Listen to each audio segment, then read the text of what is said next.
Hello दोस्तों, मेरा नाम है सलमान और आप देख रहे हैं सलमान ब्लॉग 207।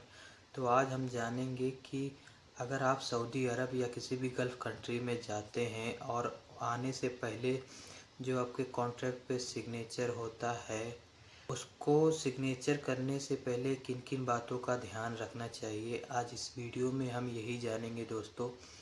तो जैसे बहुत सारे एजेंट हैं, जो भी एजेंट लोग होते हैं, वो आपको वीज़ा देने के बाद आपका टिकट वगैरह हो जाता है तो आपका एक कॉन्ट्रैक्ट बनता है दोस्तों।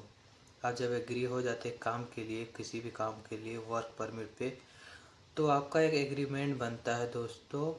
और उसमें एक कॉन्ट्रैक्ट होता है जो जिसमें लिखा होता है कि आप कितने घंटे ड्यूटी करेंगे, कितनी आपकी सैलरी होगी और कितनी आपकी छुट्टी रहेगी, कितने घंटे तक आप ड्यूटी करेंगे। ये सब मतलब उसमें लिखा होता है। इसमें अपनी आपकी सैलरी वगैरह सब कुछ लिखा होता है। और आप अगर इसको अच्छे से नहीं पढ़ते हैं, बहुत से लोग हैं ऐसे कि जो पढ़ते नहीं हैं उसको अच्छे से, उसके बाद यहाँ पे आके वो फिर बोलते हैं कि हमें तो इस तरह से बताया गया था काम और मुझे इस काम में लगाया गया है, मेरी सैलरी इतनी बताई गई है और इतनी दे रहे हैं मुझे।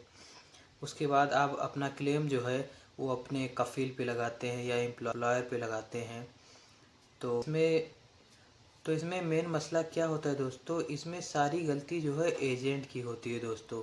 यहाँ अगर सऊदी अरब या किसी भी गल्फ़ कंट्री में या किसी भी कंट्री में आप जाते हैं और वहाँ पे अगर गलत कोई बात होती है तो उसका ज़िम्मेदार आपका कफ़ील नहीं होता है। 100 में से 95% पर जो है ज़िम्मेदारी जो होती है वो होती है एजेंट की, आपकी जिस ऑफ़िस के थ्रू आप आते हैं, जिस एजेंट के थ्रू आप आते हैं, उसकी ज़िम्मेदारी होती है। और अगर आपका एजेंट अगर बताता है, पहले आपको फ़ोन करते हैं या मैसेज करके आपको बताता है कि आपकी सैलरी इतनी रहेगी और आपकी यहाँ पे आने के बाद या किसी भी गल्फ़ कंट्री में जाने के बाद आपकी सैलरी कम होती है, तो उसका ज़िम्मेदार दोस्तों आपका एजेंट होता है, ना कि आपका एम्प्लॉयर। क्योंकि वो तो अपने ऑफ़िस के ज़रिए वो बोलता है कि मुझे ऐसा बंदा चाहिए, ऐसे लोग चाहिए जो इतना काम कर सकते हैं, मैं उनको इतनी सैलरी दूँगा। क्योंकि इंडिया में दोस्तों एजेंट लोग अभी नौकरी के नाम पे बहुत सारे फ्रॉड करते हैं दोस्तों। और बहुत सारे वीडियोस में आपने देखा भी होगा कि किस तरह से ये फ्रॉड करते हैं। 1 लाख, 1.5 लाख, 2 लाख रुपए ले लेते हैं और भेज देते हैं यहाँ पे बकरी चराने के काम में, ऊँट चराने के काम में। तो एजेंट लोग अभी इंडिया में बहुत ज़्यादा फ्रॉड हो रहा है दोस्तों एजेंट के ज़रिए। इन एजेंटों और ऑफिस वालों से थोड़ा सतर्क रहें और आप उसी के ज़रिए आए जिसको आप जानते हैं, या कोई आपका दोस्त या रिश्तेदार उसके ज़रिए गया हो, जिस एजेंट के ज़रिए गया हो, जिस ऑफिस के ज़रिए गया हो, उसी से आप संपर्क करें तो ज़्यादा बेहतर होगा दोस्तों। क्योंकि अगर कोई नया बंदा आपको मिलता है, बोलता है कि मैं इतनी सैलरी में मंगवा बुलवा लूँगा तुमको, या इतनी सैलरी में मैं आपको भेज दूँगा वहाँ पे, तो इन सब चक्कर में ना पड़े दोस्तों। क्योंकि इसमें 99% लोग फ्रॉड करते हैं दोस्तों। अभी एक मेरा दोस्त आया था सऊदी अरब में, वो आया था यहाँ पे 1500 रियाल सैलरी पे, जो कि उसका काम था ड्राइवर का, गाड़ी चलाने का, हाउस ड्राइवर जिसको बोलते हैं सऊदी में।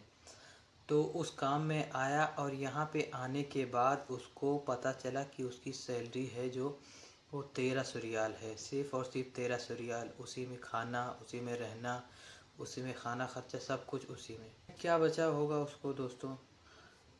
500-400 रियाल तो अभी कॉमन है, जो कि खर्चा, खाना खर्चे में अभी आराम से निकल जाता है।